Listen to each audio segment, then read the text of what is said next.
जैसे कि आप सभी को पता ही है कि पितृपक्ष चल रहा है और आज हमारे पिताश्री का श्राद्ध है, तो उन्हीं का मैं आज श्राद्ध निकाल करके उनको समर्पित कर रही हूँ और प्रे कर रही हूँ कि कोई गलती हुई हो, भूल चूक हुई हो तो क्षमा करना और आप अपना भोजन ग्रहण करना और ऐसे ही हमारे ऊपर आशीर्वाद बना के रखना।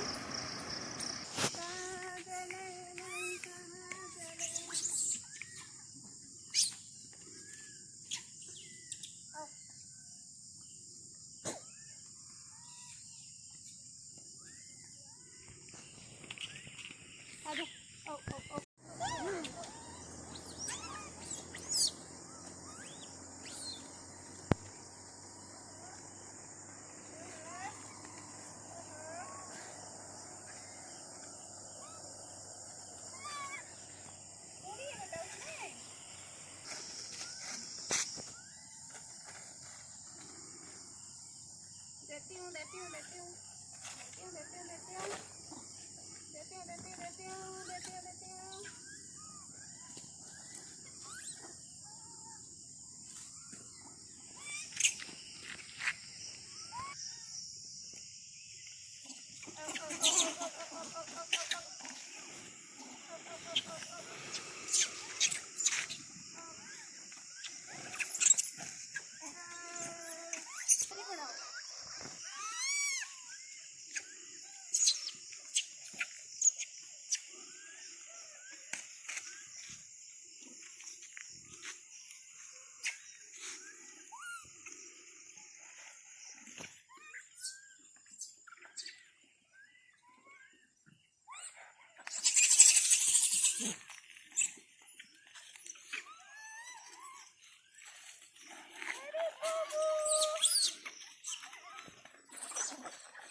Dia makan.